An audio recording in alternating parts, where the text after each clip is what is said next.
Welcome back to the Technocrats.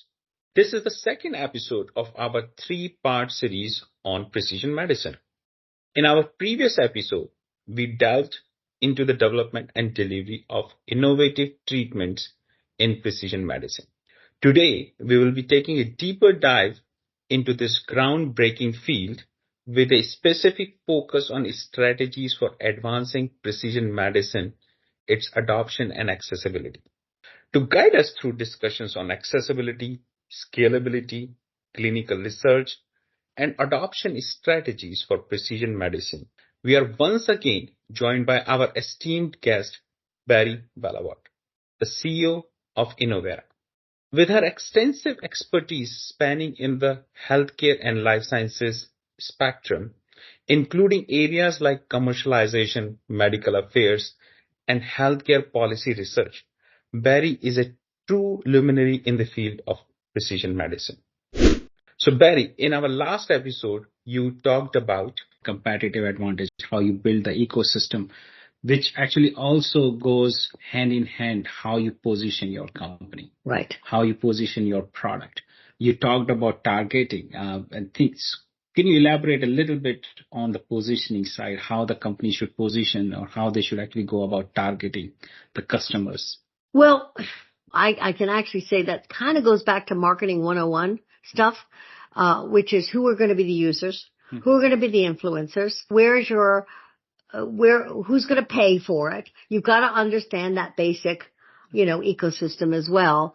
But where I see the shortfalls is that the companies are, and this is true for marketing in so many cases, the companies are sort of so excited about their innovation that they put blinders on in terms of really, really understanding who their competition is.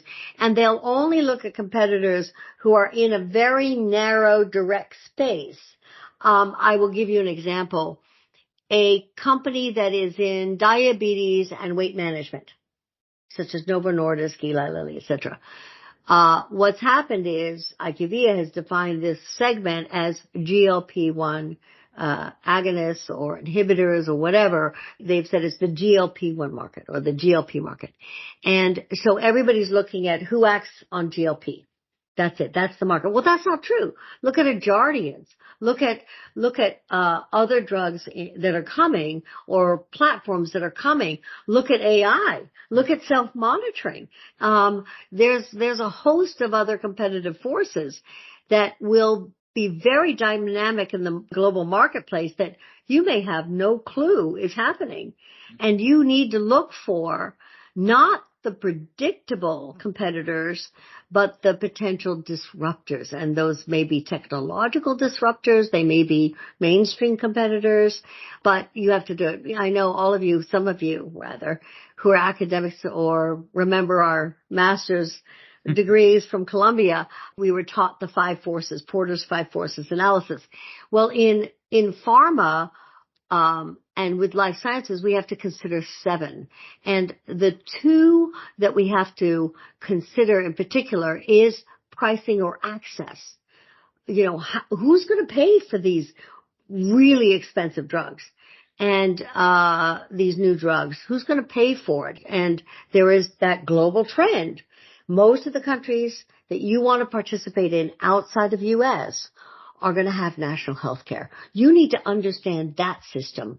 U.S. has a very different healthcare system, as we all know, and it works very differently in these other countries. And so you have to understand how does a national payer system work and what do I need to do to make sure that I'm able to compete in that. Then the competition, we look at what AI, Gen AI is doing now, what movements towards trying to prevent more so that you don't get these later stage diseases. Diagnostics, critical. A diagnostic can make or break your precision medicine. I was published on this as well. Companies saying, oh, we've got this new thing, but, it depends on a particular mutation.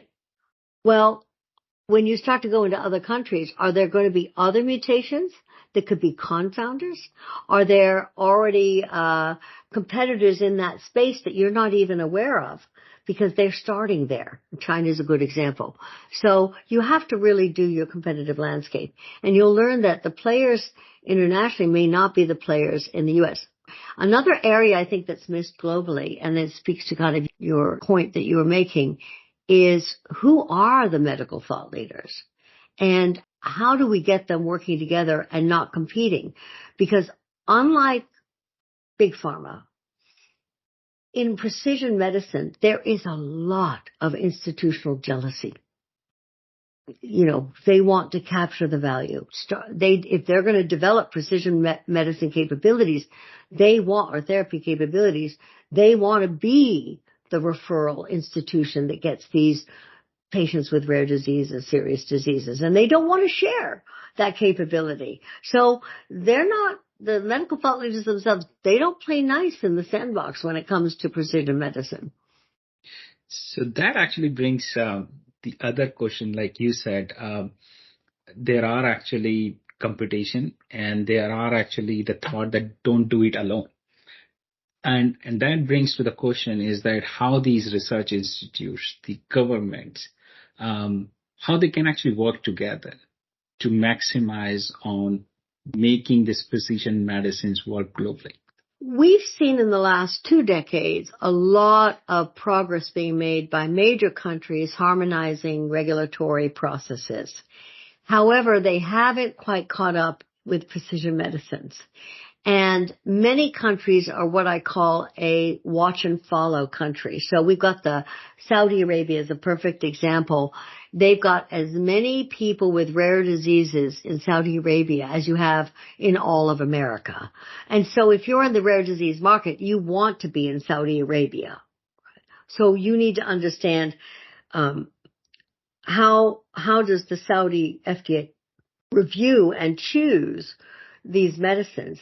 And to be frank, a Saudi agency, maybe not Saudi, but yeah, Saudi and others, they're going to say, let's watch what the FDA does, and then either we'll accept that or we'll ask for a modification. But they may not have their own rules figured out.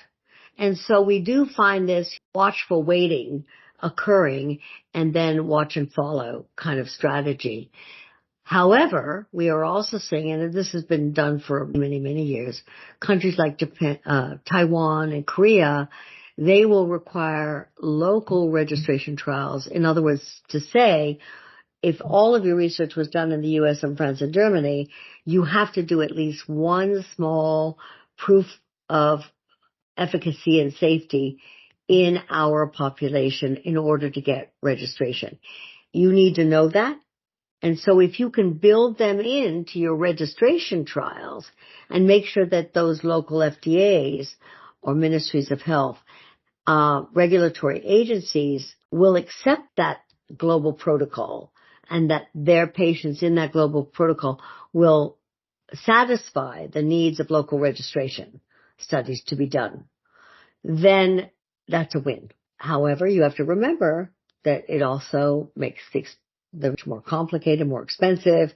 Things could go wrong. The investigators may not be as adept as you think they are. The institutional review boards may not agree with the protocol because it doesn't take into account certain cultural considerations, etc. So all of that has to be kind of anticipated and looked at in advance.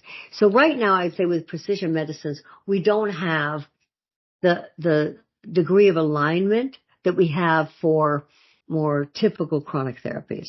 And either it's because they don't have policies around these specific mutations or rare diseases, or they don't have policies for the cell and gene therapies and other precision therapies. They just don't have a regulatory framework for those. And Barri, you have worked a lot more work in the policy making. Mm-hmm. You were actually part of the advisory committee to White House as well. Mm-hmm. In your opinion, the policy changes or lack of policy in this mm-hmm. case from FDA, mm-hmm. how can we ensure that the patient across the globe can actually have the access to these precision medicine, because there are policy changes happening every time, or there is no policy yet?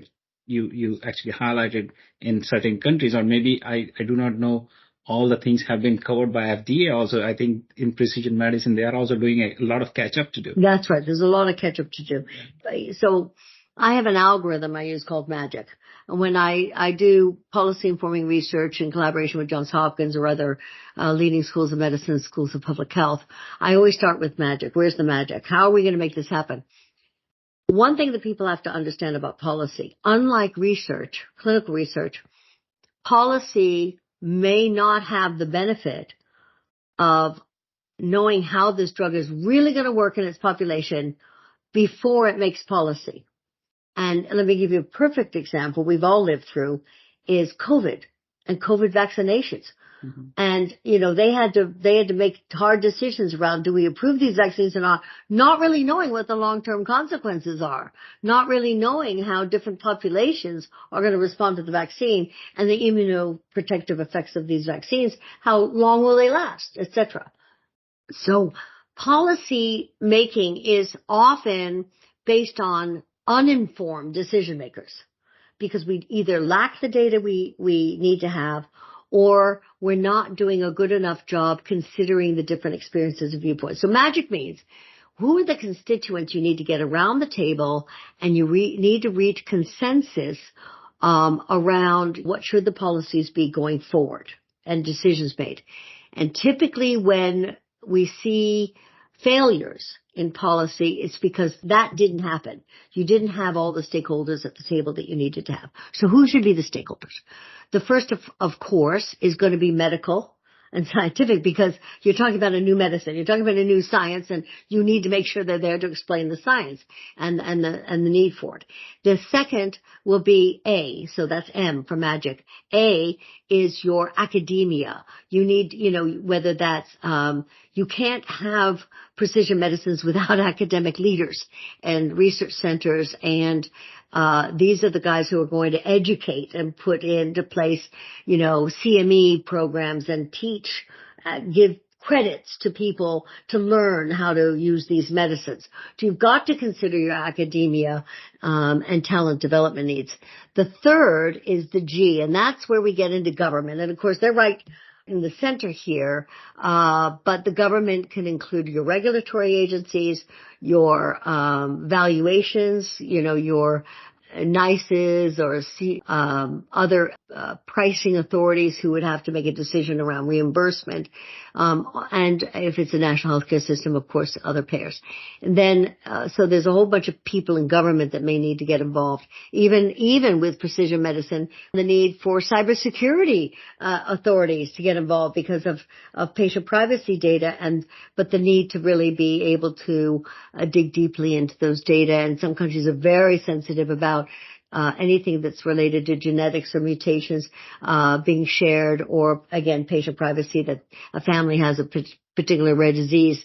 And so these get into all sorts of complicated concerns around privacy and cybersecurity. The fourth is the I, and this is industry. These are the players, the diagnostics, the devices, the hospital and health systems themselves. So these are the industry players that need to be involved in order to bring it to market. And then the last would be the C for the consumer. Remember that a patient is not a patient until they are on medical care. So we prefer to say consumer, maybe consumer/patient. But precision medicines, you may have to get very involved with diagnostics. And again, I've talked about the fact that precision medicines, if they require special diagnostics, you may need to actually be in the diagnostics business and have a diagnostics partner first to create that. And then you've got to create the laboratory standards, and then you've got to make sure path labs have the diagnostics and know when and how to use them, etc. And you don't want to do that. You're not in the diagnostics business. You're in the medicine business, but you have to get involved. And so again, a partnership with a strong diagnostics player who knows how to bring focus on precision medicines. A good one, there's many good ones, but the leaders in these fields of precision diagnostics would be companies like, Illumina, Fisher Scientific, and Centogene, just as some examples. And Quest, of course.